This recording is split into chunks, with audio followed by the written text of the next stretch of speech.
All right, so we begin in Saudi Arabia, where Crown Prince Mohammed bin Salman has detained some of the most high-profile members of the royal family. And that includes former Crown Prince Mohammed bin Nayef, as well as Prince Ahmed bin Abdulaziz Al Saud, the younger brother of the Saudi king. Reports suggest that they have both been accused of treason. Saudi guards have also arrested one of Mohammed bin Nayef's brothers. They're now likely to be under the threat of life imprisonment or possible execution. Both could have rivaled Crown Prince Mohammed bin Salman to the throne if King Salman dies.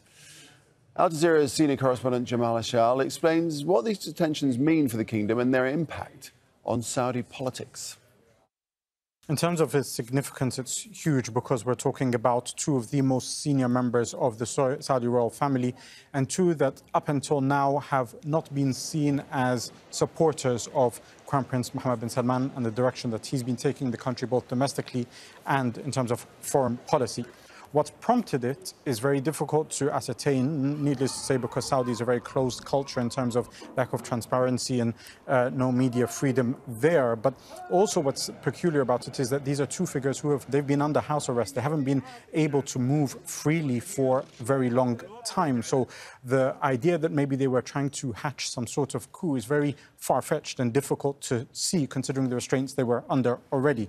More likely than not, what a lot of analysts are talking about is that the current king, Salman, is somebody who has been reportedly suffering from dementia for many years. He's unwell, his health is very frail. So is this a sign that he has either passed or is about to, and therefore the Crown Prince needs to ensure that there are no obstacles in his way in terms of succession? Until now, Mohammed bin Salman was able to get the US to ditch its long-term ally in Mohammed bin Nayef, the person he's arrested, and support him. And he's had unconditional support from this current US administration.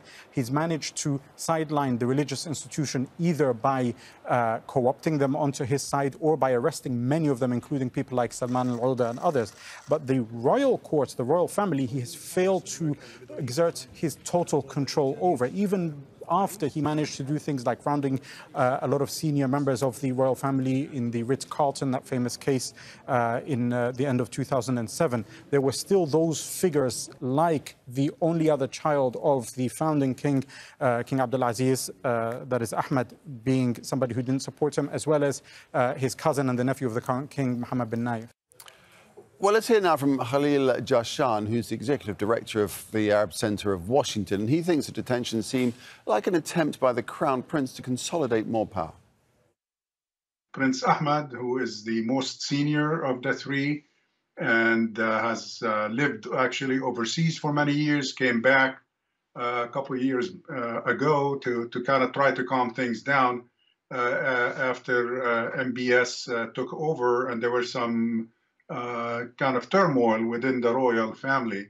And of course, the previous Crown Prince and his brother were also involved in these three arrests. The accusation, of course, or the implication is that there was an attempt at a coup. I don't think the possibility of a coup is even feasible at this time in terms of where the military is and its potential participation in that. I think this is another attempt by Mohammed bin Salman to kind of exert in a paranoid way his full control over the kingdom. Definitely, there are some kinds of rumors and innuendos that there is turmoil within the family in the form of criticism, but that doesn't justify, first of all, the accusation itself that they constitute a threat in the form of a coup.